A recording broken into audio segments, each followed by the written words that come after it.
महाराजांची कीर्ती बेफाम, भल्या भल्यांना फुटला घाम, याला कोण घालील यस्सेने दरबारी पुस्ती बेगम.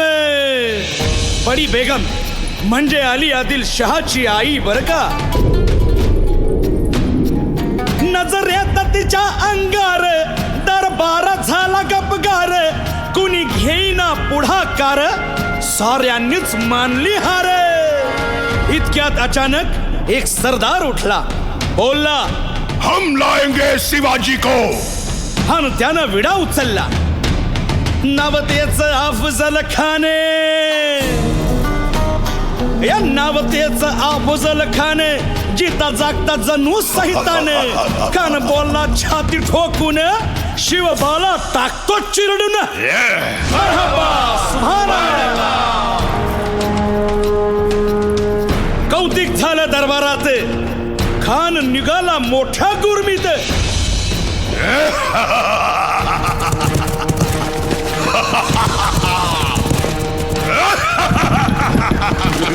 त्याच गोड दळ पायदळ, फौजा फाटालाही बक्कळ, अंगीत हातीच पळ, पाहणारा काप्य चळचळ.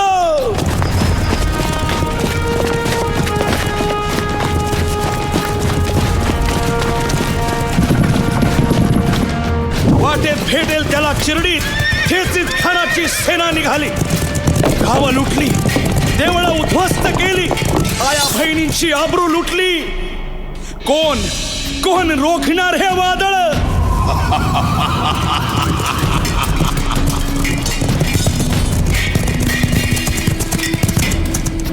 आता शिवबाचं काय खरं नाही.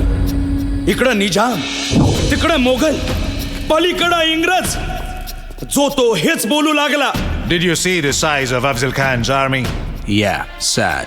But the Lion of the Mountains is dead. राजाची सेना मुठभर, खानाला कसा थोपणार, काय लढवावा हुन्नर, चिंतेत पंत सरदार. महाराज आपला जीव मोलाचा आहे, खानाचं सैन्य अफाट आहे, त्याच्यासमोर आपला टिकाव लागणं अवघड आहे. काही दिवसांसाठी आपण कुठेतरी अज्ञातस्थळी निघून जा. काय म्हणालात रायबा? मासाहेब, आम्हाला आमच्या जीवाची पर्वा नाही. राजांचा जीव वाचणं गरजेचं आहे.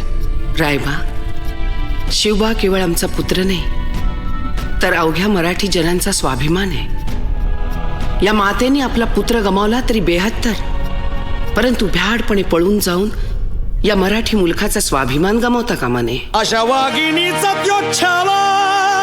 बाळासाहेब आपला पुत्र आणि मराठी मुलकाचा स्वाभिमान विजयी टिळा लावूनच परततील. अशा वाघिणीचा त्यो छावा, तथास्तु. गनिमाला कसा ठेचावा, डोक्यात नेहमी कावा, भेटीचा धाडला सांगावा.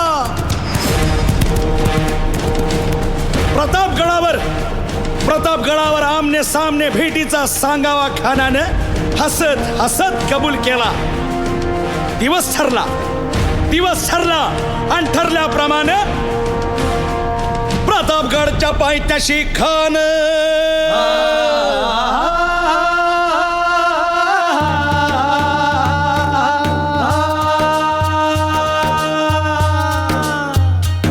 प्रतापगडच्या पायथ्याशी खान, प्रतापगडच्या पायथ्याशी खान आला बेगुमान नाही त्याला जाण. शिवाजी राजाच्या करामतीची,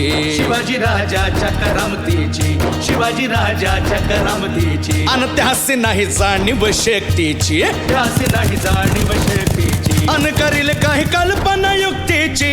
हजी जी जी राज, जीवा महाल आल्यात.